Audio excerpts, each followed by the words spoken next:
Welcome to the channel Encyclopedia Catalnica.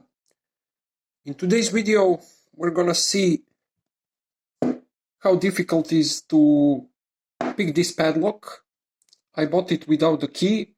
The seller didn't know anything about it, and we're gonna talk about the lock in a short period of time. But before talking about the lock, this is those tensions I bought a couple of days ago, and we are now open for real business.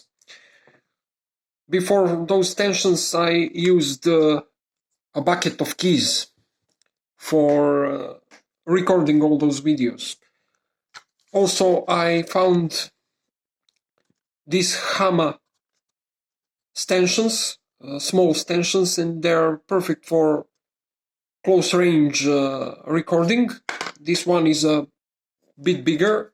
It could be huge, 1 meter and 20 centimeters long, or high, but we will see. Those tensions could work as well as this small one.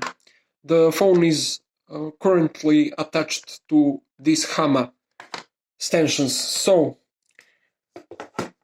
let's talk about the lock. Nothing on it, no name, no nothing. So let's determine the lock together. First up, when you look at the lock and when you see the lack of any engravings, stampings, or something like that, you know that it's probably made in China. Why? Because only a couple of manufacturers made locks without names. Only a couple of them from Europe. Usually they stamp something on or engrave something. Laser engraving or regular engraving, but they put something. We don't have anything here. Second thing, wide open keyway. This keyway reminds of a master keyway, but it's not a master keyway. It's huge, and it's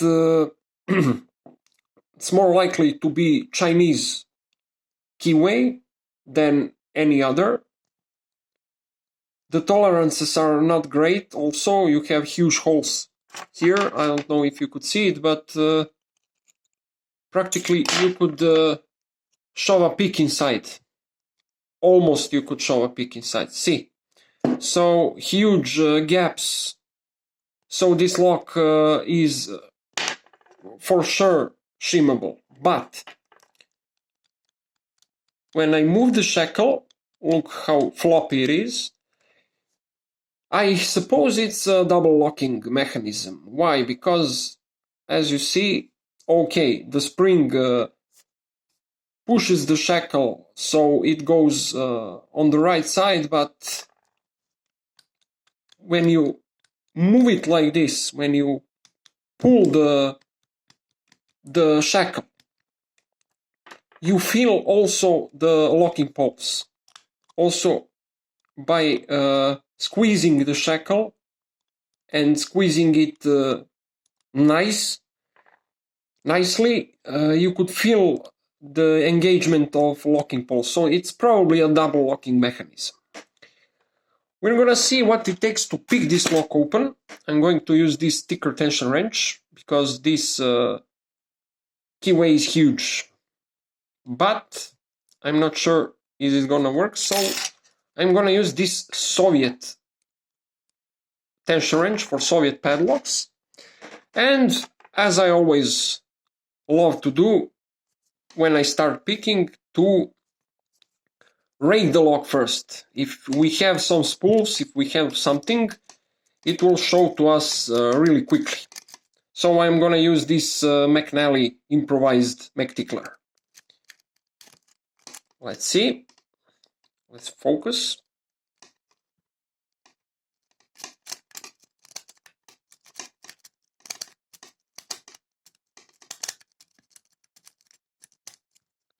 It's interesting that I felt something like a false set.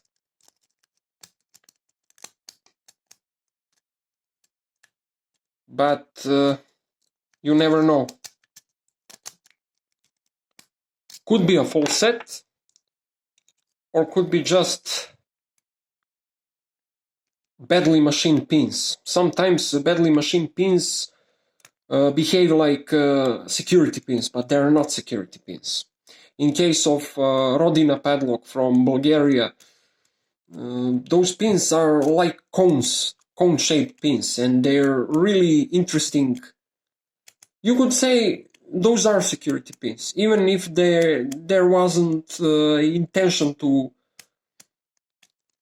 for them to be security pins. They act like security pins, and Rodina padlock isn't always easy to pick.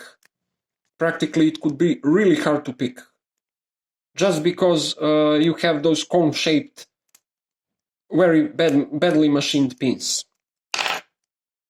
So, nothing for now. Let's try again.